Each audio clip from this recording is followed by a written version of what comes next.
ನಿನ್ನೆ ನಮ್ಮ ಯಜಮಾನ್ರು ನನಗೋಸ್ಕರ ಅಂತ ಚಿಕನ್ ಗ್ರೇವಿ ಮಾಡಿದ್ರು. ಹಾಗಾಗಿ ಇವತ್ತು ನಾನು ಅವ್ರಿಗಾಗಿ ಜಾಮೂನ್ ಮಾಡಿದ್ದೆ.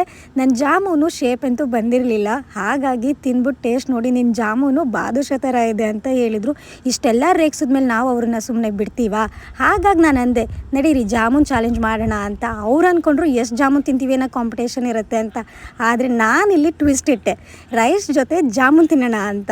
ಹೇಳ್ಬೇಕು ಅಂದರೆ ಅದು ಜಾಮೂನ್ ಥರನೇ ಇರಲಿಲ್ಲ. ಇವಳು ಬೇರೆ ರೈಸ್ ಜೊತೆ ಜಾಮೂನ್ನ ತಿನ್ನು ಅಂತ ಹೇಳ್ತಿದ್ದಾಳೆ. ನನಗೂ ತಲೆ ಕೆಡಿಸ್ಕೊಂಡು ನೀನೇ ನನಗೆ ಚಾಲೆಂಜ್ ಕೊಡೋದು ಅಂತ ಚಾಕ್ಲೇಟ್ ಸಿರಪ್ನು ಕೂಡ ಹಾಕ್ತೆ.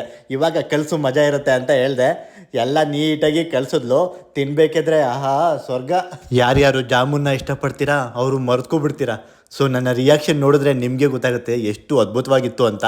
ಸ್ವೀಟ್ ಇಷ್ಟಪಡೋರಿಗೆ ಇಷ್ಟ ಆಗ್ಬೋದೇನಪ್ಪ, ನನಗಂತೂ ಇಷ್ಟ ಆಗಲಿಲ್ಲ. ಅವ್ರು ತಿಂದ ತಕ್ಷಣ ಆಡಿದ್ದು ನೋಡಿ ನನಗೆ ಅರ್ಥ ಆಯಿತು ಇದಂತೂ ಚೆನ್ನಾಗಿರಲ್ಲ ಅಂತ. ಚಾಲೆಂಜ್ ಅಲ್ವಾ, ನಾನೊಂದು ಟೇಸ್ಟ್ ಮಾಡಿದೆ, ಹೊಟ್ಟೆಕಾಳು ಮಳ್ಳೂಸ್ ಬಂತು. ಚಾಲೆಂಜ್ ಮುಗಿಸಿ ಇಬ್ಬರೂ ಅನ್ನ ಮತ್ತು ಬೇಳೆ ಸಾರು ಉಪ್ಪಿನಕಾಯಿ ಹಾಕ್ಕೊಂಡು ಊಟ ಮಾಡೋಕೆ ಕೂತ್ಕೊಂಡ್ವಿ. ಬೇಡದೇ ಇರೋ ವಿಷಯಗಳ ಬಗ್ಗೆ ಯೋಚನೆ ಮಾಡಿ ಮನಸ್ಸು ಹಾಳು ಮಾಡಿಕೊಳ್ಳುವುದಕ್ಕಿಂತ ಪ್ರಕೃತಿಯ ಜೊತೆ ಕಾಲ ಕಳೆಯುವುದು ಉತ್ತಮ. ಯಾರ ವಿಷಯದಲ್ಲೂ ಯಾವ ವಿಷಯದಲ್ಲೂ ಆತ್ಮವಿಶ್ವಾಸ ಒಳ್ಳೆಯದಲ್ಲ. ಯಾರು ಯಾವಾಗ ಬೇಕಾದರೂ ಹೇಗೆ ಬೇಕಾದರೂ ಬದಲಾಗುವ ಸಾಧ್ಯತೆ ಇದೆ. ಎಲ್ಲರಿಗೂ ಒಳ್ಳೆಯದಾಗಲಿ.